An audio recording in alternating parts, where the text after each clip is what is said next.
Ladies and gentlemen, food insecurity in America during the coronavirus is turning into another epic problem in this country. Food banks are overwhelmed. People are now facing the fact that they have to go to multiple food banks in order to even get enough food for themselves and their families. I was looking at some of the long lines, even in my state. I mean, these lines just go on and on and on.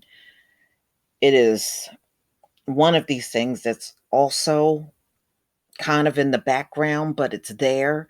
And I've done stories on the food banks and how they're overwhelmed these days. I'm going to play this audio from NPR. It's 49 minutes long.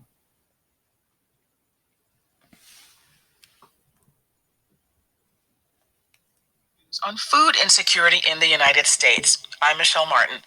It's one of the most urgent yet sometimes hidden crises this country is facing. We're talking about not having enough food or not having enough good, nutritious food when you need it. Now, poverty and food insecurity have always existed here in the U.S., but the pandemic, as it has with almost everything, has made the problem worse for many across the country.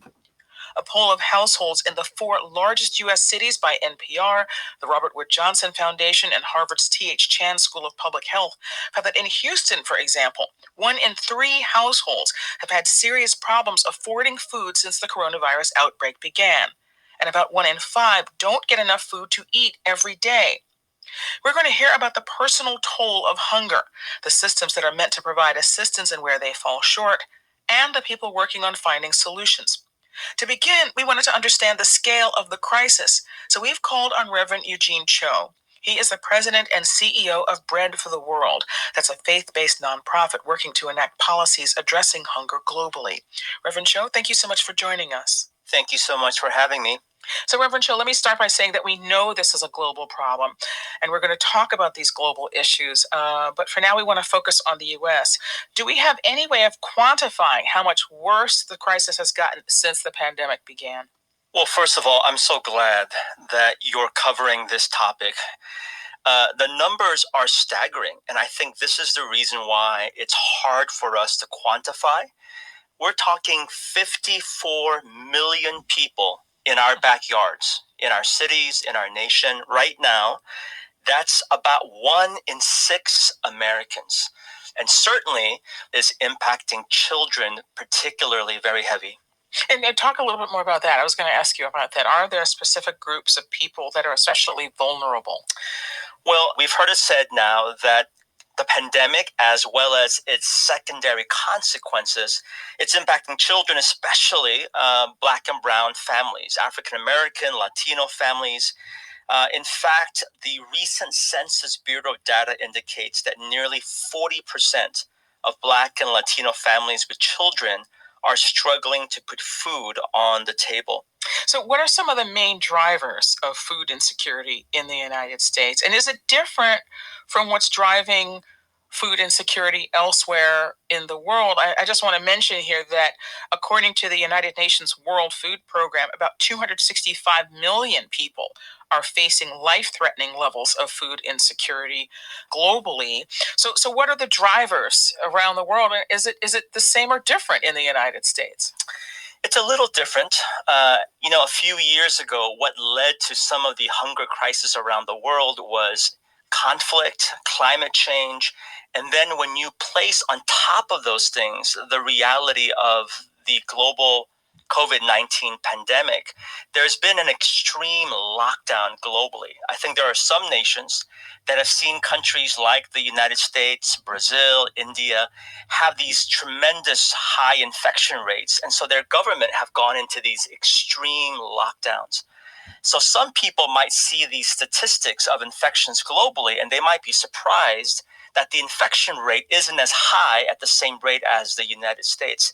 So less people are dying because of COVID, but what they are being dramatically impacted by is the food systems. People just aren't able to access the food.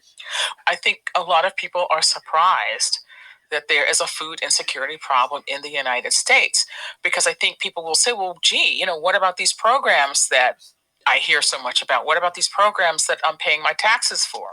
Well, I think it's a fair question. So, just to maybe take us back about a year, the census reported that in 2019 in the United States, we had the lowest poverty rate since the government started tracking it. So, that's really tremendous progress. The safety net programs that you mentioned, things like the SNAP program, the WIC program, those were working and those were taking people away from the safety net programs to be able to, again, assume life on their own. But I think what this pandemic has caused is exploited some of the fragility of our lives, of our society, and of our safety net as well.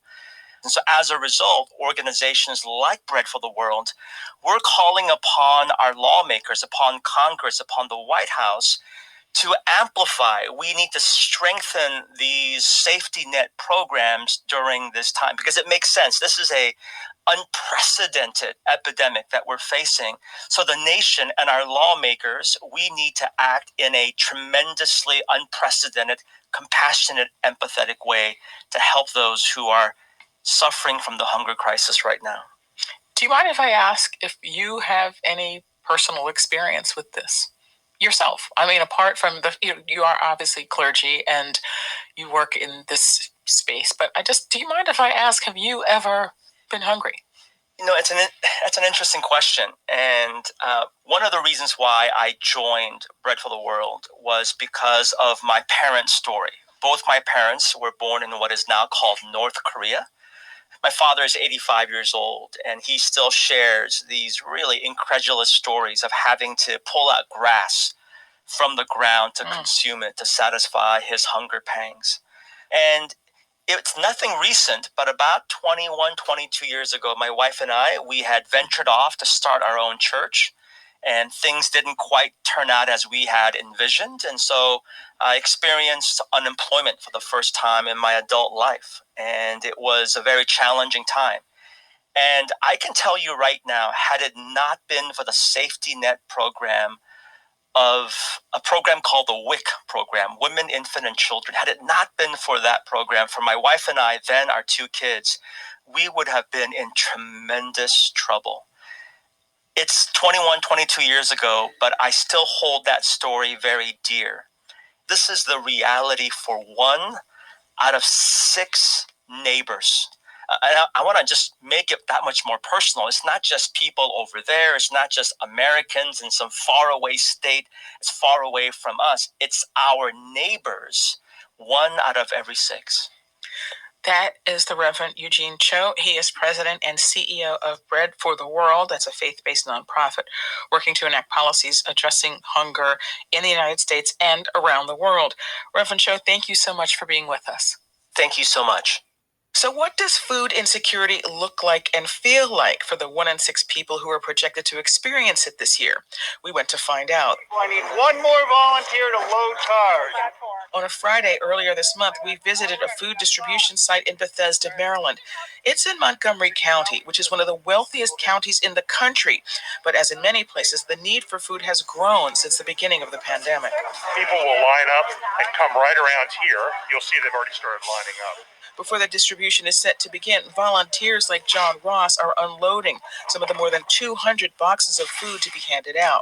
Stacks of bread are piled high on one table, prepared meals and bags of coffee on the other. It's been shocking to, I think, all of us to see this on the ground right here, right now. So we're doing the best we can. An hour before the event is scheduled to begin, a long line of cars is already winding through the parking lot at the Bethesda Chevy Chase Rescue Squad, a volunteer firefighting group that loaned out their space. We met Peter Warner while he was waiting in his car. Last week, I arrived here at 20 minutes after 1. There were a quarter-mile worth of cars in line. I was fortunate to get a spot, and they had almost run out of food 20 minutes after the starting bell. Anyone who got here after 1:30 p.m. was totally out of luck. Warner arrived early this time. He works part-time at Safeway and receives a monthly disability check of $1,000. That has to cover all of his basics. rent, medicine, keeping his car running, and of course, food. I also am now getting $194 a month in SNAP food stamps, which is invaluable, but today is the 18th. My food stamp award comes in on the 22nd. I have to eat for the next 4 days. As we spoke to people, the line of cars kept growing, eventually snaking down the busy street outside the parking lot. How many families? Okay, two here. Many of the people we talked with in line didn't want to say much about their situation. It seemed like a source of shame and pain. One or two said that falling short on food even for a couple of days a month was a chronic problem in an area where the cost of living is high. But most of the people we spoke with said the coronavirus pandemic or the steps taken to contain it was the main reason they needed help with food right now. Linda is one of them. She was picking up food for her daughter and 5 grandchildren. Before the pandemic, she worked as a housekeeper. I laid off since May. I'm trying to apply for unemployment if I can. That unemployment application has yet to be approved, and 5 months without work or any financial aid is taking its toll. It's too difficult, really. I'm struggling. I hope the pandemic it's finished soon. It's so difficult, but we are still blessed to have somebody to provide some food for us. So we will still thanks to God. We also met Adam. He's a father of 2. He and his wife are both collecting unemployment and seeking food assistance for the first time in their lives. Both me and my wife are on furlough since March. And now just with the extended benefits down, the money is it's a lot lower now. So it helps. Any little bit helps now because you never know what's going to happen tomorrow or the next day. So it's good just to be prepared because you never know how long this is going to last. There hadn't been any food distribution in the Bethesda-Chevy Chase area until August. That's when Andrew Friedson, the Montgomery County Council member for the area, brought together a coalition of nonprofit, commercial, and faith-based groups to distribute food. You can hear that we're both talking through our masks. This is an affluent area. Montgomery County is affluent in Maryland, and which means it's one of the most affluent areas in the country. So when did you realize that you really did need something like this? Well, it has always been needed. I think there's more poverty in Montgomery County and even in places like Bethesda than people realize in normal times. And during COVID, it has just gone through the roof, the challenges that we face. But Friedson says since the start of the pandemic, the need for help with food and rent are the 2 biggest issues his office is hearing about from constituents. We desperately need federal government support. The CARES Act was great. That's largely what is funding the public efforts on these. The CARES Act funding, the $183 million that the county has received, but it's nowhere near enough. And while feeding those in need is the goal of this distribution event, volunteer John Ross says it's about more than just the food. What we want to do out here too is show people that people care. It's not just the calories, but it's the care that comes along with this too, that we're all together in this and we all need to be part of that.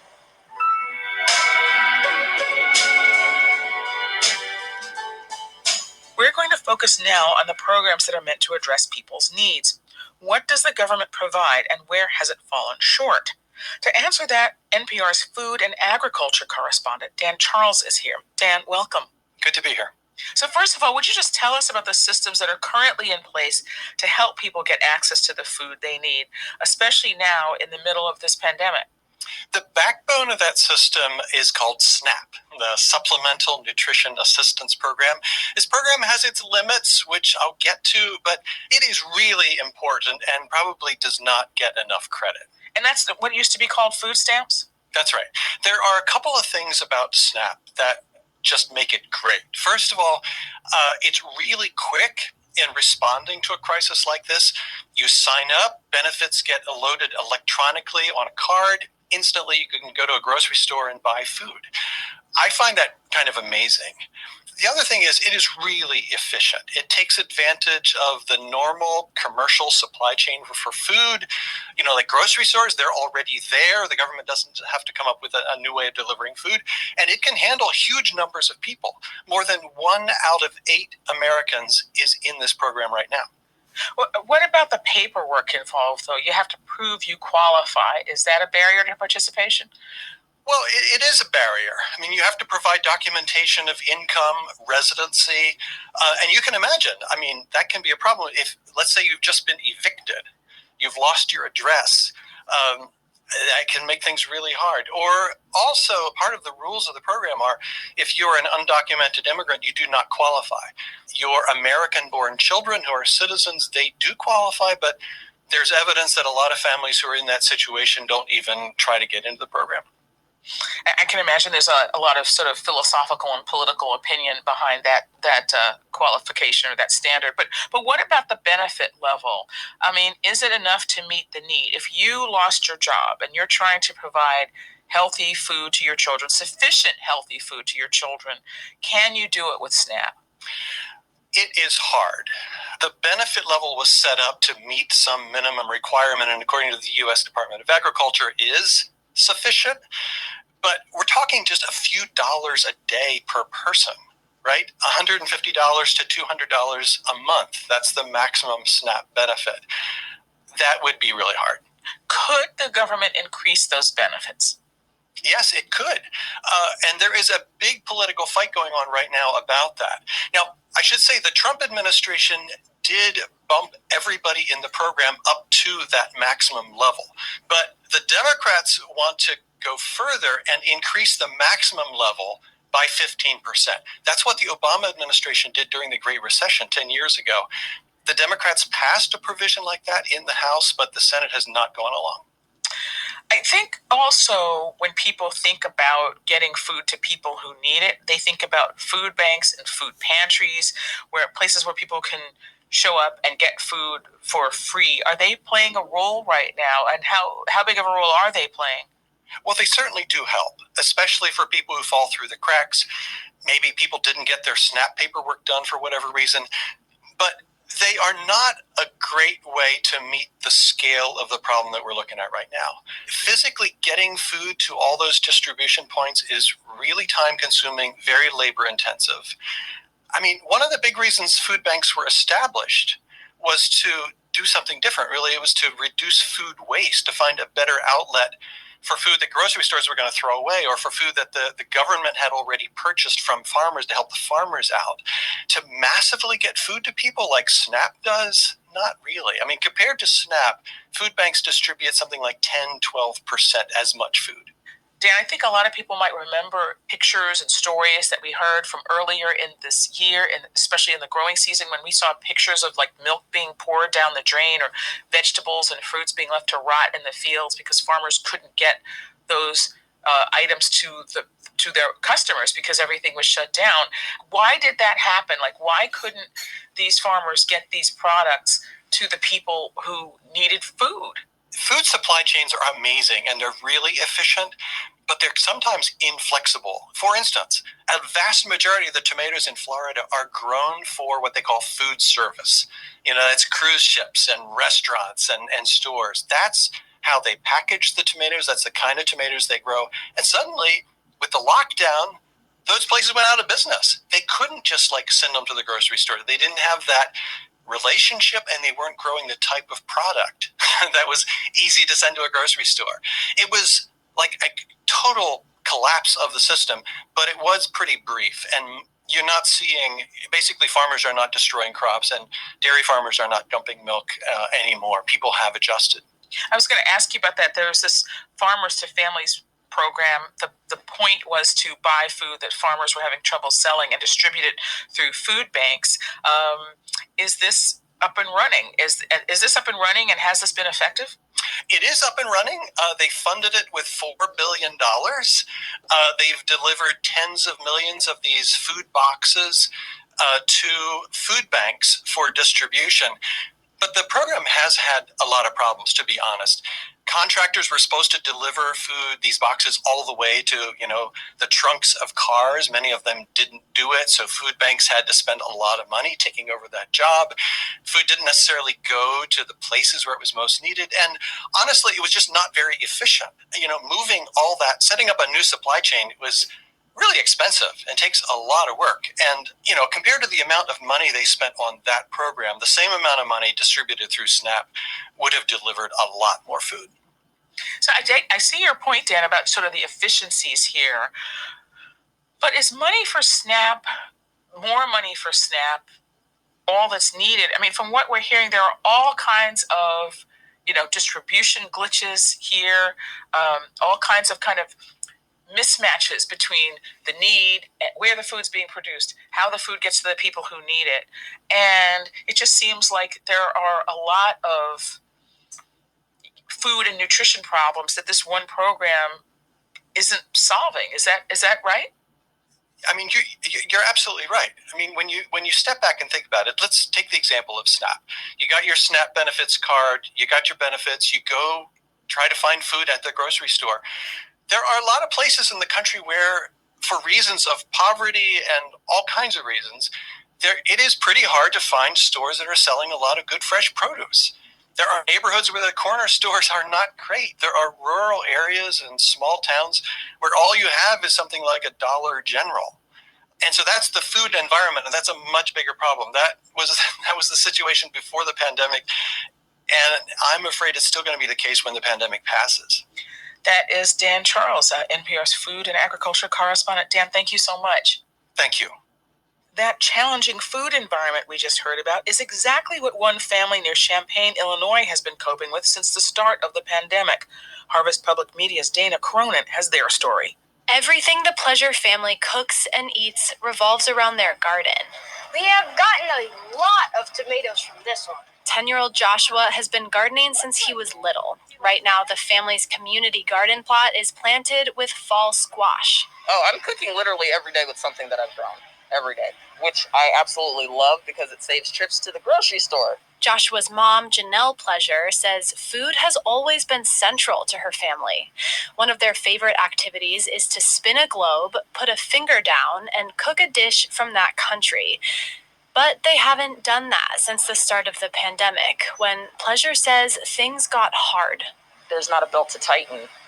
There's no wiggle room here. I'm unemployed, and there are limited things that I can do. She became a single mom of 3 kids when her husband left 2 years ago. Without his stream of income, it became difficult to afford the basics, including food. Then came the pandemic. She lost her job almost immediately, and when her kids' schools shut down, it meant no more school meals.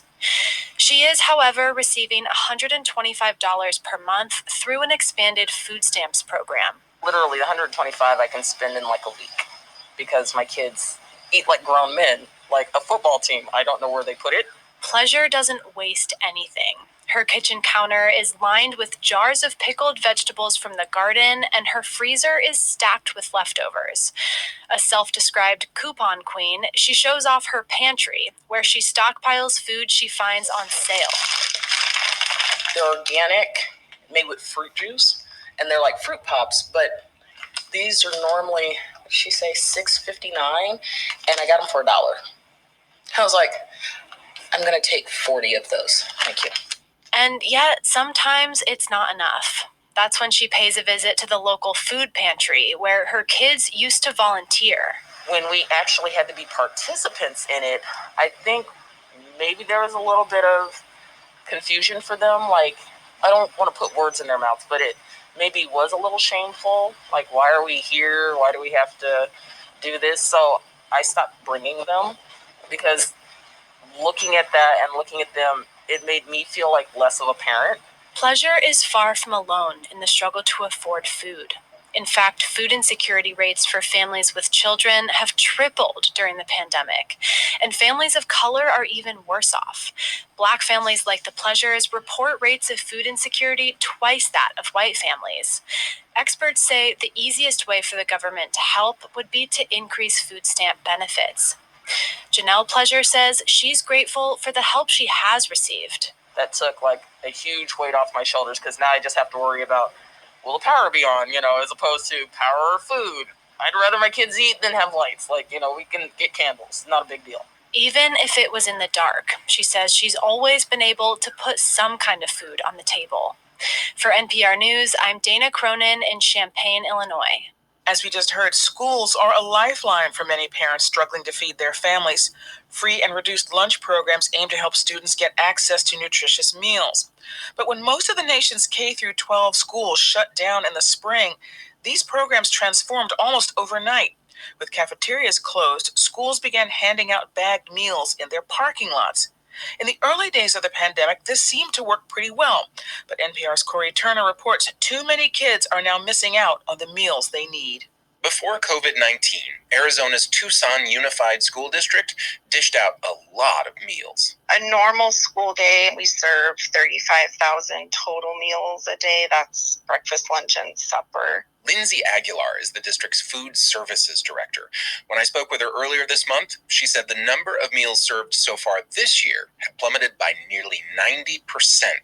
That's because lots of parents and caregivers are back at work and can't get to the meal pickup sites each day. It's disheartening because I know those kids, they still are in need of the food, and families are struggling even more now than ever. Aguilar says she feels a huge responsibility to do more to reach those kids who need those 35,000 meals a day. Realistically, I know I'm not going to get 35,000, but can I get 10? Can I get 12? How can I get these families to come, or how can I get to them? I joke all the time, but I'm like, we need Amazon Prime out of our warehouse. We come up with ways every week to find a new way to get meals to our kids. Alicia Wright heads the nutrition program for schools in Fulton County, Georgia.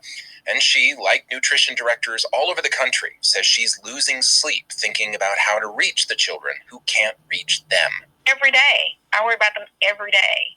I think about it every night. Wright and her team are freezing hamburgers and lasagna rolls so they can pack a whole week's worth of meals into just one pickup. My best day was last week.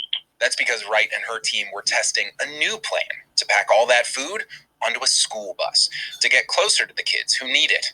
Parents and caregivers were thrilled, Wright says, telling her, "This is so great because we could not get to the food stop. We didn't have transportation."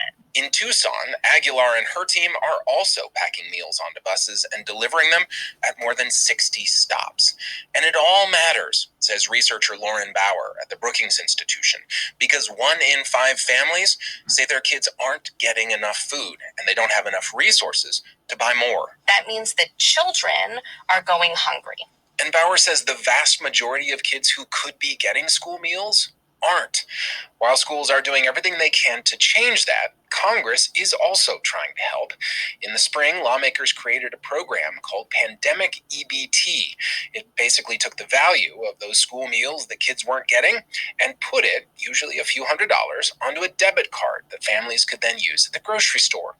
Lauren Bauer says Pandemic EBT reached a lot of families. And it kept between 2.5 and 3.5 million children out of hunger this summer. The program was set to expire by the end of September, but in a rare show of bipartisanship, the House recently voted overwhelmingly in support of an extension through fiscal year 2021. The Senate is expected to do the same. Corey Turner, NPR News. Now to Oakland, California to meet Juan Vaca. He is the principal at Global Family Elementary School, where all of the 453 students receive free or reduced lunch. We have like 98% Latino, Latinx, and we have students that are newcomers, or English language learners, or newcomers coming from other countries with very minimal language and very minimal educational experience, no schooling. So we try to find ways to actually make sure that we're also holding them in a way that they actually have the support that they need to be able to be successful. His school has always had students who needed help getting food or enough food, but things got worse when the pandemic hit. Families had to figure out how are we going to supplement this food that we used to get at the school. It's difficult to actually fathom to think that we take some simple things like lunch and meals and breakfast for granted, right? Because it's expected, it's there. And once it's removed and you give it something else, a different avenue to actually obtain all those things, it's difficult. It's hard. And it's our job, I think, to find ways to mend that and connect families to these services. This summer, Vaca worked at a food distribution center at another school in the area. But families from his school couldn't make it, usually because they lacked transportation or were quarantined. So he got creative. And what I would do is I would go check in the morning at that school and make sure that everything was going well. And what I would do is I would bring food back because I knew that their families would be needing this food, and I would house it at my site, and parents know that they could come and pick it up, or I would drop off on my way back to my school. Still, that wasn't enough. So Vaca and the staff at Global Family got even more hands-on. Teachers would buy groceries for struggling families and do wellness checks. Eventually, Vaca arranged a food drive at his school twice a month. He says more than 100 families show up each time. They're very thankful. They always thank us, and they always want to know when's the next one.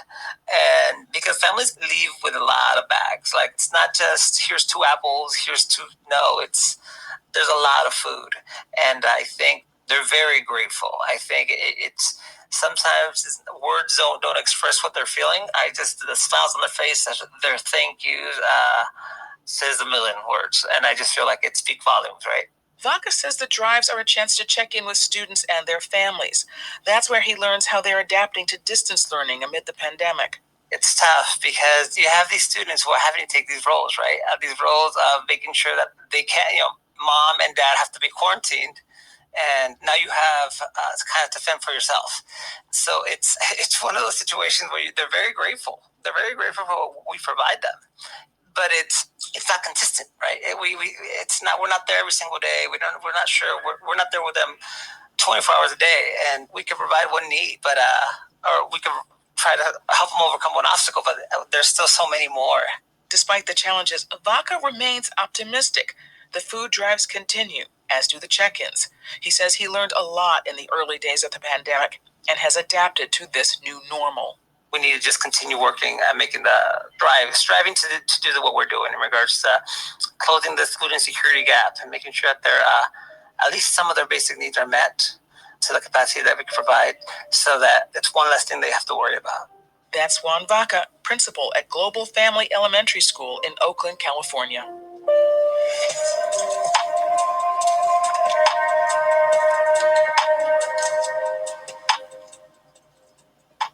Now, it seems fairly obvious that one of the root causes of food insecurity is poverty. If you don't have enough money, then it stands to reason that it's likely to be hard to get enough food, or at least enough good, nutritious food on a regular basis. But what might not be so obvious is why so many people in the United States are still in poverty. According to recent data from the U.S. Census Bureau, the number one factor driving Americans into poverty is medical expenses. That's right, medical expenses. In 2019 alone, nearly 8 million Americans fell below the poverty line because of medical bills. Anti-poverty advocates say one solution to that problem is to expand Medicaid across the country. Jim Carnes is one of those people. He is the policy director of Alabama Arise. That's a nonprofit that is advocating for policies to end poverty in Alabama, including by expanding Medicaid. And he is with us now from Montgomery. Jim Carnes, welcome. Thank you so much for being with us. Thank you, Michelle. So walk me through this. I mean, how do medical expenses end up forcing Americans into poverty? And I ask because I think a lot of people would assume that Medicaid, which is a program to provide medical care to people of low income, would keep that from happening. So how does this work? Well, the Census Bureau measures poverty in 2 different ways. The older way that we've been doing for 50 plus years is strictly cash income based, and it looks at how many households have cash income less than 3 times the cost of what the Health and Human Services Department calls a minimum food diet for their family size. So the second way is called the supplemental poverty measure, and it takes into account things beyond just cash income. It takes into account additional resources in a family, such as public benefits that are designed to help lift people out of poverty. Things like food stamps and rental assistance and things like that. It also takes into account expenses that are not a part of the traditional basic expense spectrum, like rent and transportation and food and clothing and that sort of thing. So it takes into account things that reduce the available resources in a family. And the factor that reduces household income or spending money, you might say, the most is medical debt. Break it down for me. Like, how does that work? What tends to be the case? Is it people with chronic health conditions and the cost of treating those conditions is high, or is it a catastrophic incident? Or why is it that medical expenses force that many people into poverty every year? Yeah, there are a number of factors moving at the same time. A huge one is the number of people without health insurance, but particularly in states like Alabama, which is one of 12 states that have not accepted Medicaid expansion, we have hundreds of thousands of people who don't have that safety net. So, number one, they don't have somebody helping them pay their medical bills. When that's the case, a number of other factors kick into play. So you have people who are delaying getting medical care because they don't have a way to pay for it. And when their problem gets unavoidable and they do have to seek care, that care is more expensive because it's late and their condition is worse. So the bills are higher. Is the connection between healthcare costs, poverty, and food insecurity one that is starting to make sense to people? Or people starting to connect the dots? Because it's not, I mean, if you've lived it, you can see why people would understand it. But if they've never lived through it, then maybe it's not as real. And I just wondered if people are seeing that connection at all. I think they are, and I'll give you two ways in which I think they're starting to see it. The first one has to do with a major Medicaid reform that Alabama has undertaken, and one component of that reform is the targeting of three of our really bad health measures here in the state, and those are obesity, infant mortality, and birth outcomes, and substance use disorders. So there's a real connection there. There's an explicit connection with nutrition, particularly on the obesity and infant mortality side. So while we have a limited Medicaid program that serves mainly children and people with disabilities, the fact that the state and our state leaders are recognizing that we really have to do something about these terrible health outcomes that are related to nutrition tells me that they are opening up to solutions that they may not have considered before. The second thing, and this is more to our current context, I believe that COVID and the impact of COVID that has just taken everybody by surprise in terms of the health disparities, the racial and ethnic disparities in COVID's mortality are really changing the conversation about unaddressed health problems. We know from all the research now that COVID is most vicious toward people who have underlying unaddressed healthcare problems. And here in Alabama, you can draw a direct line to our high rates of uninsured folks to health problems that go unaddressed. Before we let you go, as you surely know, Supreme Court Justice, Associate Justice Ruth Bader Ginsburg died recently. There is now a vacancy on the High Court, and we know that the Supreme Court is scheduled to hear a case that could possibly overturn the Affordable Care Act this fall, which could greatly affect Medicaid expansion. If that happens, I mean, I recognize it's a hypothetical. Where do you go from there? Rest assured that the advocates around the country are going to be staying in the fight to continue to address the gaping holes in our healthcare system. And there are other ways to go about that work. So we'll just pick up. I'm hoping and praying that it doesn't come to that, that the path forward will be moving up the same path we've had and reaching the goal. But if we don't, and if we get thrown off that path, we'll make another one. That's Jim Carnes, Policy Director at Alabama Arise. Jim Carnes, thanks so much for talking to us. Thank you, Michelle. I enjoyed it. As we heard earlier this hour, the coronavirus pandemic has complicated efforts to get food to those who need it in communities all across the country. And that's especially true in the more rural parts of the country.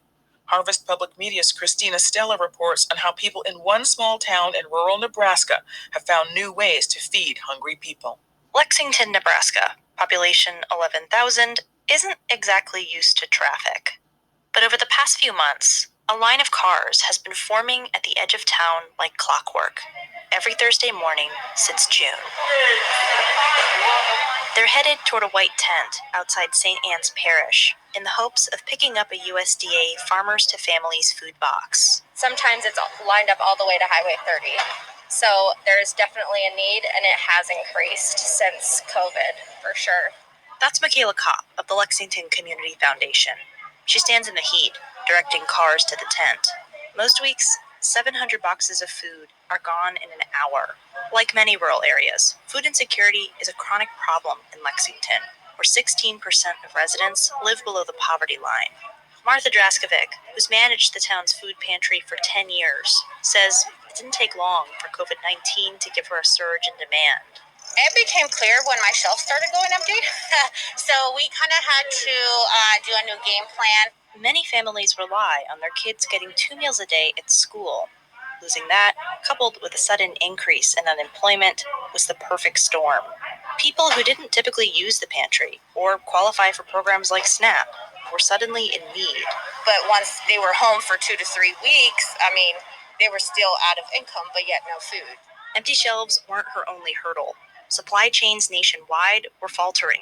Tammy Jeffs at the Community Action Partnership of Mid-Nebraska says it was hard to stay afloat without hurting the rest of the town. Jeffs and Draskovic found themselves driving across central Nebraska in search of pantry staples like peanut butter and pasta.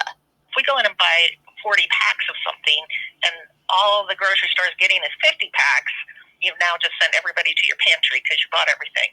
So, Plus, once they found the food, they had to figure out how to get it to people who couldn't come to the pantry. Some were seniors. Others were workers at the local Tyson meatpacking plant, where hundreds of employees had been quarantined without a way to get food. So, Draskovic started delivering. At first, it was just myself. We were just doing that, and then I kind of, recruited other people to start coming in and just helping. When it got around town that the pantry was struggling, residents made sure it was stocked. We started getting different, financial donations, items. Businesses started reaching out, and, now we kind of have a backstock, so we're kind of prepared to see if we get that second roundabout. Orthman Manufacturing, an agricultural equipment company, is one of the local businesses that's helped distribute food. Plant manager Scott McKelvey says close-knit community ties have made all the difference. He called a friend at the local Rotary Club to bring Hot Meals USA to town, serving 18,000 meals since April. It doesn't matter if somebody drives up in a 2017 Cadillac decked out to the nines. Nobody cares because you don't know what's going on with that family. These kinds of mutual aid networks give him hope. Lately, he says he's needed it. With everything else that's going on in the United States right now, this is a feel-good moment. And it's not just in the Midwest. There's these moments that are going on all over the country to help feed families in need. He makes his way back under the tent. Most of the boxes are gone. McKelvey and the other volunteers start loading up their cars and figuring out where to deliver the extra food. It doesn't take them long to make a plan. For NPR News, I'm Christina Stella. And finally, we're going to focus on solutions to the problem of food insecurity in America. We've spent a lot of time highlighting the problems around how people get food or don't get food and the effect this has on them. But now we want to focus on what better approaches might look like. To help us think this through, we're joined by Earthren Cousin, who's had a long career thinking about these issues. She previously served as U.S. Ambassador for the United Nations Food and Agriculture Organization and Executive Director of the World Food Program at the United Nations. She's the CEO of Food Systems for the Future, which invests in food and agriculture services to improve nutrition in low-income communities. She's also a visiting scholar at the Center on Food Security and the Environment at Stanford University. Welcome, Ambassador Cousin. Thank you for joining us. I'm honored by the privilege to spend time with you. So one of the Sustainable Development Goals adopted at the UN in 2015 is zero hunger, with a target of ending hunger and malnutrition globally by the year 2030. So when people talk about zero hunger, what does that mean? That means everyone everywhere would have sufficient access to affordable, nutritious food to meet their dietary requirements. And it is possible. Hunger and food insecurity can be, an abstract concept to people when they're not experiencing it. I mean, I think perhaps it's something that people have accepted as normal in some parts of the world. And I just wonder, is there a global sense that this is a problem that can be solved?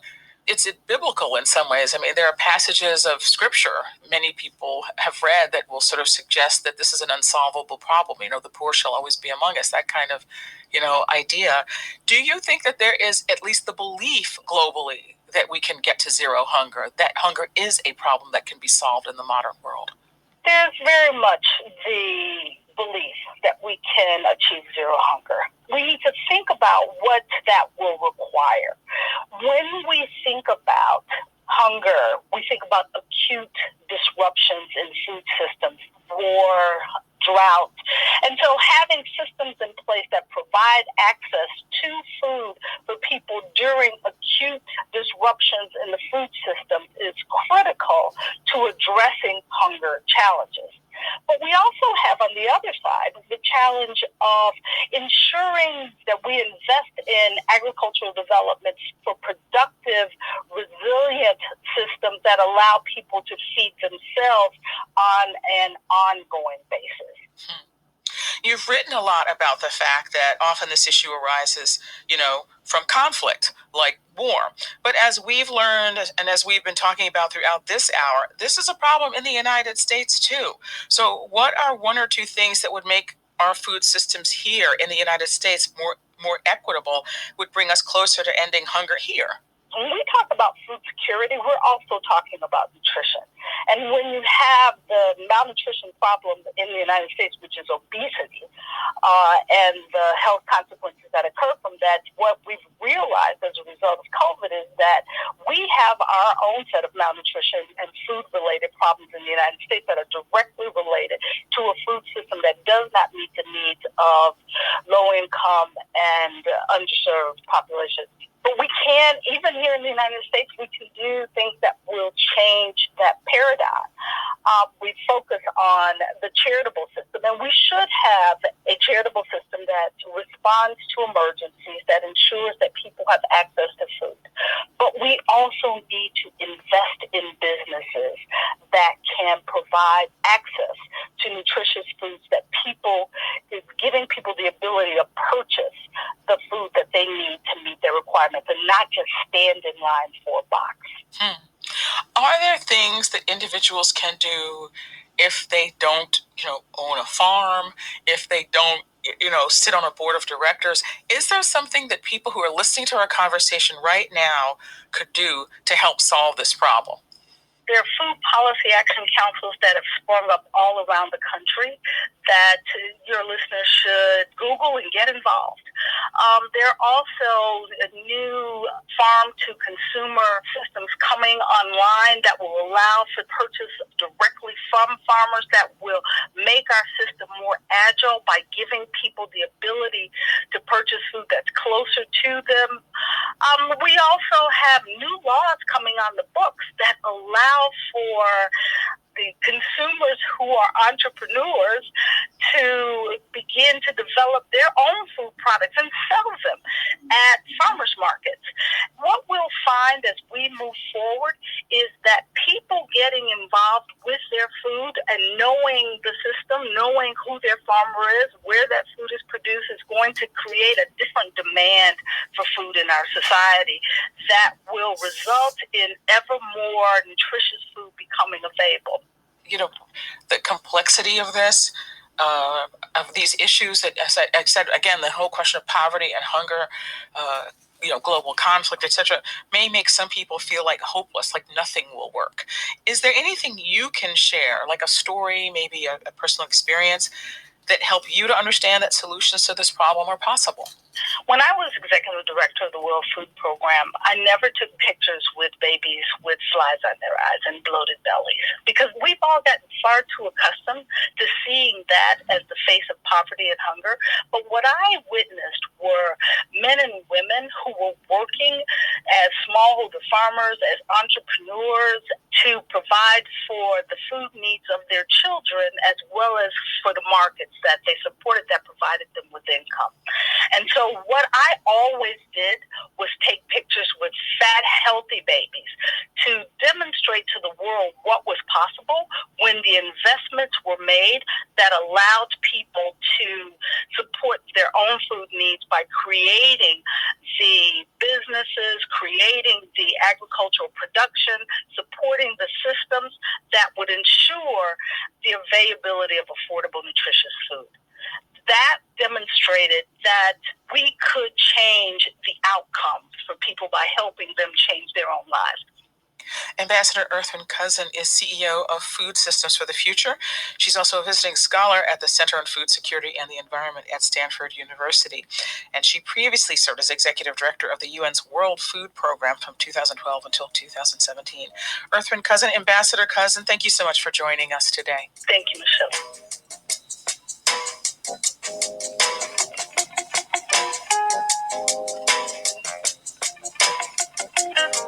Our news on food insecurity in the United States. I'm Michelle Martin. Thank you for listening. And this is the most richest nation on earth, ladies and gentlemen. Never forget that. Please leave your comment and subscribe. Don't forget to hit on the notification bell, and I'll see you on the next video. Peace, family.